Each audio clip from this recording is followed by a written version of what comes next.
کوئی شخص یقین کے ساتھ نہیں کہہ سکتا کہ اب حالات کا کیا رخ ہوگا، اس لیے کہ ظاہر بات ہے قرآن مجید میں مستقبل کے بارے میں خود حضور سے کہلوایا گیا، وَإِنْ أَدْرِي أَقَرِيبٌ أَمْ بَعِيدٌ مَا تُوعَدُونَ۔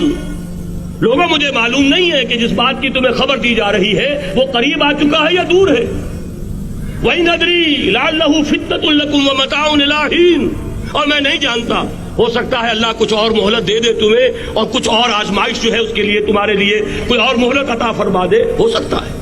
تو میں بھی کسی دعوے سے نہیں کہہ رہا، لیکن دو امکانات ہیں۔ امکان نمبر ایک کیا ہے؟ ابھی عالم اسلام کا ایک سالڈ بلاک ہے جو یہودی ورلڈ آرڈر کی نگاہوں میں کھٹک رہا ہے۔ میں کھٹکتا ہوں دل یزداں میں کانٹے کی طرح۔ اگرچہ ان کی اسٹریٹجی کیا ہے، ایک ایک کر کے ان کے حصے بکھرے کر کے تیا پانچا کرو۔ ابھی وہ بلاک کون سا ہے؟ ایران ہے، افغانستان ہے، پاکستان ہے، اور روسی ترکستان سے آزاد ہونے والی جو ریاستیں ہیں، یہ ایک سالڈ بلاک۔ یہ عجمی مسلمان عربی نہیں، عربی گئے، یہ نوٹ کر لیجئے، اس لیے کہ عربوں کو اللہ نے فضیلت دی تھی، محمد ان میں سے تھے صلی اللہ علیہ وسلم، یہ رتبہ بلند ملا جن کو مل گیا۔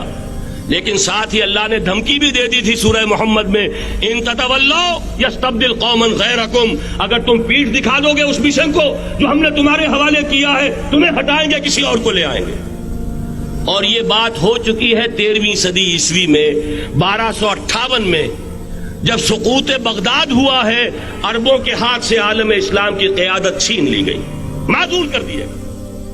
اس کے بعد قیادت کن کے ہاتھوں میں آئی؟ ترکوں کے ہاتھ میں۔ ترکان تیموری ہندوستان میں، ترکان صفوی ایران میں، ترکان سلجوقی مڈل ایسٹ میں، اور ترکان عثمانی کا تو کہنا ہی کیا ہے، وہ ایشیا مائنر سے چل کر آپ کو معلوم ہے کہ مشرقی یورپ کا کتنا بڑا علاقہ، دی گریٹ آٹومان امپائر اس صدی کے آغاز تک قائم تھی۔ اس صدی میں عجیب عجیب معجزے ہوئے ہیں۔ گریٹ آٹومان امپائر جو 3 بر اعظموں پر محیط، نام و نشان ختم۔ The great U S S R, نام و نشان ختم۔ اب تو روس صاحب ایک ملک کی حیثیت سے رہ گئے۔ یہ اس صدی میں دو اور وقت نہیں ہے میں اور آپ کو کیا بتاؤں، اس صدی میں تو بڑے بڑے عجیب عجوبے ہوئے ہیں، بڑی بڑی 2 عظیم جنگیں ہو چکی ہیں، تیسری جو ہے سر پر کھڑی ہے، دور نہیں ہے، جس کو حدیث میں کہا گیا ہے الملحمۃ العظمی، تاریخ انسانی کی عظیم ترین جنگ، اور وہی صلیبی جنگ جس کا آغاز بوسنیا سے ہو چکا ہے۔ بہرحال اس وقت جو میں کہہ رہا تھا، ورنہ میرے پاس تو یعنی یہ کہ درد دل کہنے کے لیے وقت نہیں ہے، مجھے اپنی بات کو محدود کرنا پڑ رہا ہے، لیکن میں اب آ رہا ہوں اصل موضوع کی طرف، کہ ایک امکان تو یہ ہے کہ اس بلاک میں اسلام کا احیاء ہو، اور اس کے لیے کچھ نویدیں بھی موجود ہیں احادیث نبویہ میں۔ وہ تو آپ نے سنا ہوگا اقبال کا شعر، میرے عرب کو آئی ٹھنڈی ہوا جہاں سے، میرا وطن وہی ہے، میرا وطن وہی ہے۔ حدیث میں آتا ہے یخرج ناس من المشرق یؤتون للمہدی، یعنی سلطان ہی، مشرق سے فوجیں نکلیں گی کہ جو کہ مہدی کی حکومت قائم کریں گی، اور یہ ہوں گے حضرت فاطمہ کی نسل ہی سے رضی اللہ تعالی عنہا، لیکن عالم عرب کے اندر پھر ایک طاقت بن کر ابھریں گے، باطل کی قوتوں کے خلاف جہاد کریں گے، لیکن ان کو مدد آئے گی 2 طرف سے، ایک زمینی مدد آئے گی مشرق سے، ایک آسمانی مدد آئے گی، عیسیٰ ابن مریم کا نزول، حضرت مسیح علیہ الصلوۃ والسلام جو زندہ آسمان پر اٹھائے گئے تھے نازل ہوں گے، اور در حقیقت ان 2 مددوں کے نتیجے میں پھر یہود کا قلع قمع ہوگا، اور یہی گریٹر اسرائیل ان کا گریٹر گریو یارڈ بن کر رہے گا، عظیم تر قبرستان بن کر رہے گا۔ اس کی بڑی واضح حدیثیں موجود ہیں، اس کی بڑی تفصیلی خبریں موجود ہیں، یہ احادیث کی کتب کے اندر، بدقسمتی سے ہماری اس کی طرف توجہ نہیں۔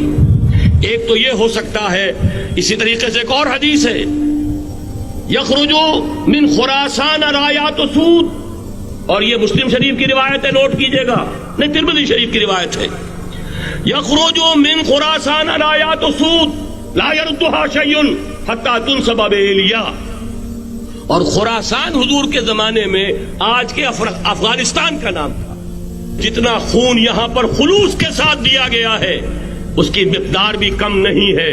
یہاں سے خیر برآمد ہوگا. اور دوسری بات اپنے بارے میں نوٹ کر لیجئے, یہ پاکستان, بچا کھچا Pakistan, what remains of Pakistan, یہ اصل میں ہے کیا؟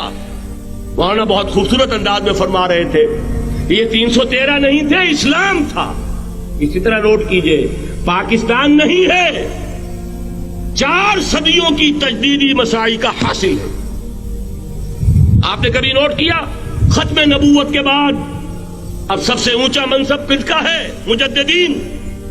سنن ابی داؤد کی روایت, ان اللہ یبعث فی هذه الامہ علی راس کل 100 عام من یجدد لها دینها. اور نوٹ کیجئے, کوئی بات ہے 1000 برس تک سارے مجدد عالم عرب میں پیدا ہوئے. جیسے ہی دوسرا 1000 سال شروع ہوا, الف ثانی کا مجدد اعظم شیخ احمد سرہندی کہاں تھا؟ صنم خانہ ہند میں. حاضر ہوا میں شیخ مجدد کی لحد پر, وہ خاک کے ہے زیر فلک مطلع انوار, گردن نہ جھکی جس کی جہانگیر کے آگے, جس کے نفس گرم سے ہے گرمی آرا. وہ پھر 12ویں صدی کا مجدد اعظم امام الہند شاہ ولی اللہ دہلوی, 13ویں صدی کا مجدد اعظم سید احمد بریلوی, اس کے خون کا امین اور اس کے ساتھ کے شہداء کے خون کا امین, ان کے جسموں کا امین آپ کا خطہ ہزارہ, آپ کا خطہ سوات, اس میں ان کی جانیں ہیں جو دی گئی ہیں. اور وہ نہایت میں آپ سے عرض کر دوں, دور صحابہ کے بعد اتنا خالص اسلامی جہاد پوری مسلمان تاریخ میں نہیں ملے گا جتنا وہ تحریک شہیدین کا. 14ویں صدی ہجری میں شیخ الہند جیسا مجاہد اعظم کہ انگریز نے گرفتار کر کے قید بھی کیا ہے, تو کہاں ہندوستان میں نہیں, کہاں جزیرہ سائرس, کیا نام تھا, مالٹا, جزیرہ مالٹا بحر روم میں. اقبال کے نفس سے ہے لالے کی آگ تیز, ایسے غزل سرا کو چمن سے نکال دو. کہیں ہندوستان کی کسی جیل میں ہوا تو شاید اس کے نفس کی گرمی ہی سے کوئی حرارت پیدا ہو جائے. اور اسی صدی میں 14ویں صدی ہجری میں اقبال جیسا مفکر, اسی 14ویں صدی ہجری میں مودودی جیسا مصنف, اسی 14ویں صدی ہجری میں مولانا الیاس جیسا مبلغ رحمہم اللہ, عظیم شخصیتیں آج پورے عالم اسلام میں آپ کو تبلیغی دوست ملیں گے. یہ کہاں سے شروع ہوئی تحریک؟ دہلی کی ایک چھوٹی سی مسجد سے. وہ مسجد بنگلے والی اب تو بڑی عالیشان ہو گئی ہے, جب وہاں شروع ہوا تھا کام بڑی چھوٹی سی مسجد. یہ سارے کام یہاں کیوں ہوئے؟ پورا عالم اسلام آزاد ہوا, کہیں نعرہ اسلام کا نہیں لگا, کہیں عرب قومیت پر, کہیں کسی اور عصبیت پر تحریکیں چلی ہیں. صرف تحریک پاکستان تھی کہ پاکستان کا مطلب کیا؟ لا الہ الا اللہ. کوئی سبب ہے کہ یہاں قرارداد مقاصد پاس ہوئی, حاکمیت اللہ کی ہے, کہ اکبر نام لیتا ہے خدا کا اس زمانے میں. یہ سارا ماضی سامنے رکھیے اور حضور کی دی ہوئی پیشن گوئیوں کا مستقبل سامنے رکھیے. ان دونوں سے ثابت ہوتا ہے اس خطہ ارضی سے کچھ ہونا ہے.